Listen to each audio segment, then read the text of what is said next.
At least you've been very patient with me, but I wanted to give you a fair go. What I thought was one of the, I think probably people would agree in the audience, one of the very uplifting presentations of David Leventhal. I don't know whether you saw the Google Glass and the whole Dance for Parkinson's thing. And I wanted to break that down into two elements. Can we start tapping into your physiotherapy base and tell us about this role of, I've seen dancing, I've seen Tai Chi, I've seen Pilates.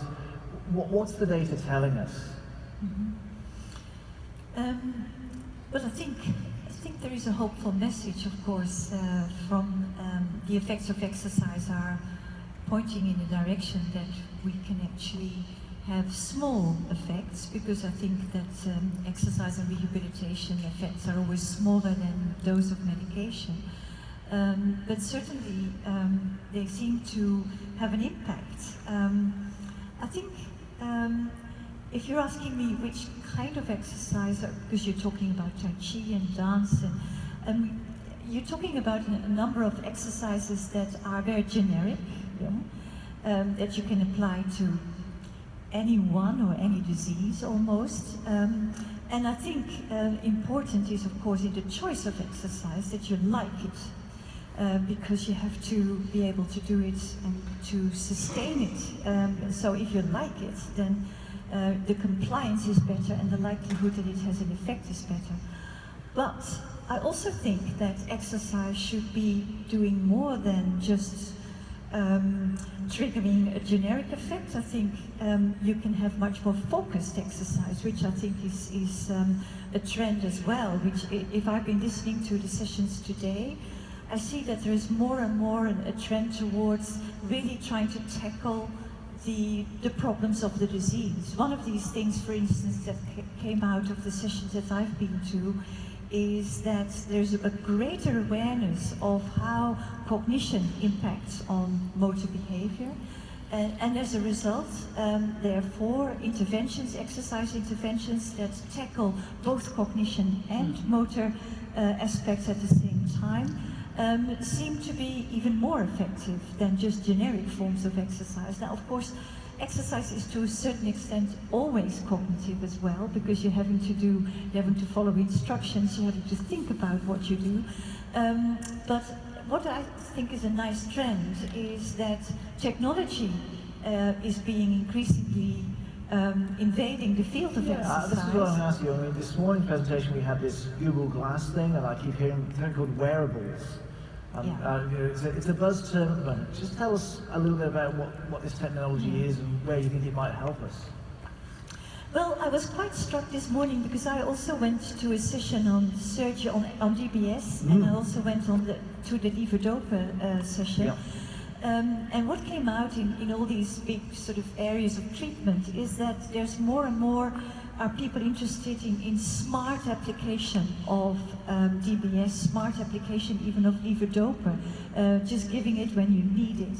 Well, that is the same trend that is now, of course, an issue in rehabilitation, because with wearable sensors we can actually really see when motor behavior starts to deteriorate.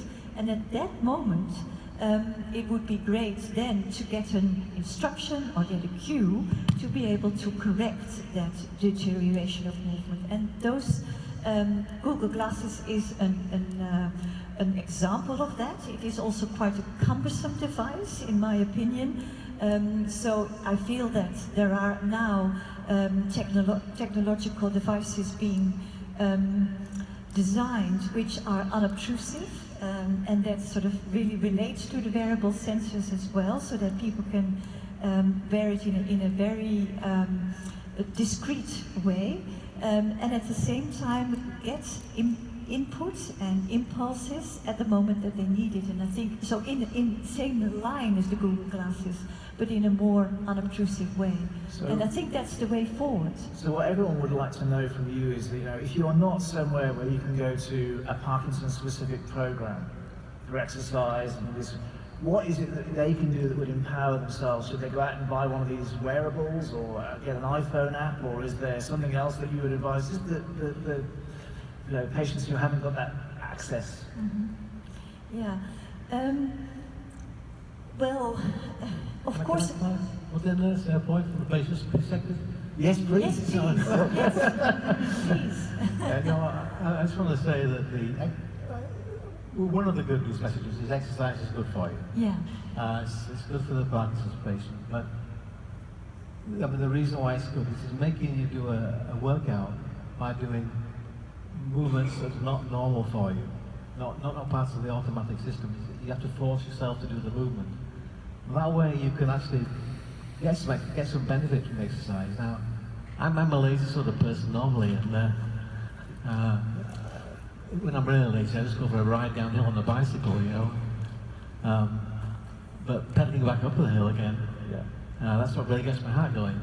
Otherwise, I can leave it. It's not very good. And when you do the exercise, is it just a physical benefit you feel, or is it? No. It's mental benefit as well. Yeah. You really get an endorphin buzz in your head, and you feel good after.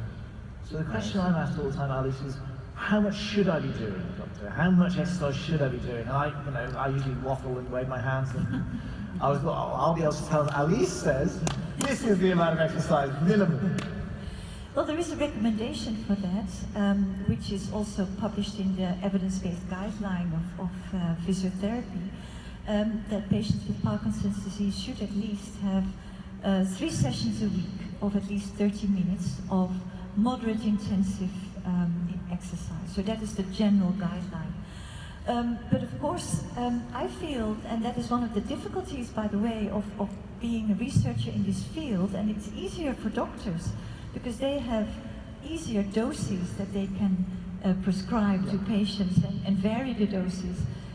With exercise, that is much more difficult to actually do research on, and as a result, I feel that at the moment we don't really know the optimal doses of exercise. So when I said that this is the recommendation, it's again a very generic recommendation, and I feel we should know much more about how much of typical various forms of exercises are really leading to better or even worse results, because of course we have to keep in mind that fatigue is a problem in Parkinson's disease and can therefore have an impact, as well as too high doses of exercise can also have other risks. I'm always very cautious.